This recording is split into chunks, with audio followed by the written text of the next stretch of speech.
avoid more attorney's fees. Too bad. If he ended up with less money to spend on his girlfriend, that wasn't her concern. Fists clenched, Zach snarled something under his breath.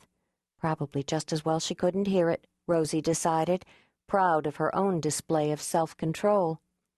"What makes you think we're capable of agreeing to anything without a mediator?"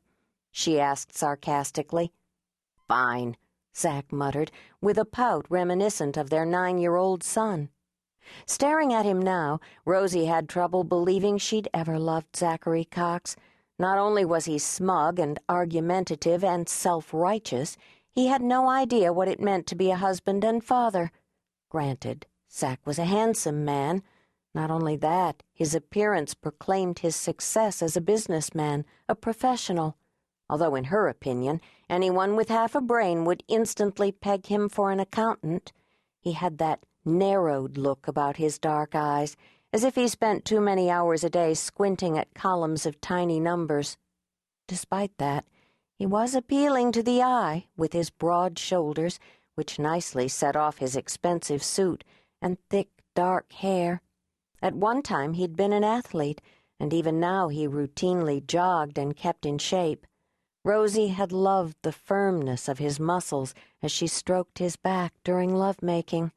Of course, it had been months since they'd slept in the same bed, and much longer since they'd actually made love.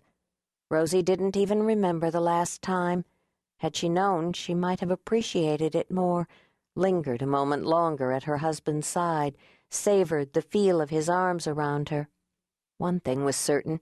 Zach hadn't been interested in her from the day he'd hired Janice Lamond as his personal assistant.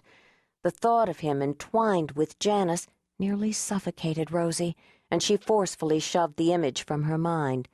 Anger and revulsion at her ex-husband's, unfaithfulness rose like bile in the back of her throat.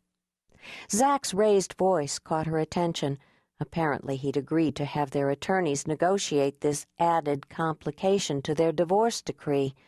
Otto was checking with the clerk for an empty conference room. Once a private room in the law library was secured, Zach and his attorneys sat at one side of the table, across from Rosie and hers. Even the attorneys seemed perplexed by the situation.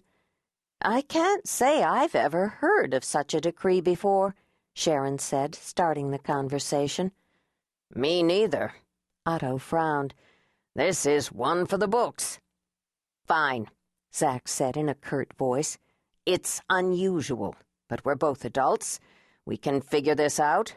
I know I was sincere about putting the children first." He glared at Rosie, as if to suggest she hadn't been. "If you were sincere, you would have had second thoughts about sleeping with that slut." Rosie hadn't intended to be argumentative, but if her ex-husband was so concerned about their children's welfare, he would never have broken his wedding vows.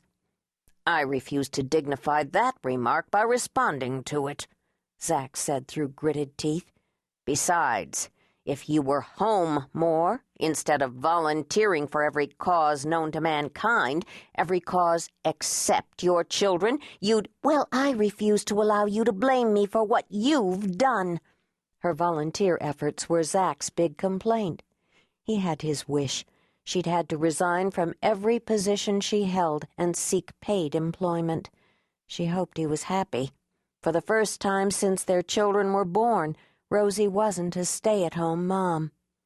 "I thought we were here to discuss this divorce decree," Zach asked with a bored look, an expression that was obviously for her benefit. "If we're going to trade insults, I'd rather not pay our attorneys to listen." "That's right," Rosie mused, deriving a small sense of satisfaction out of knowing that Zach was responsible for both sets of attorney's fees.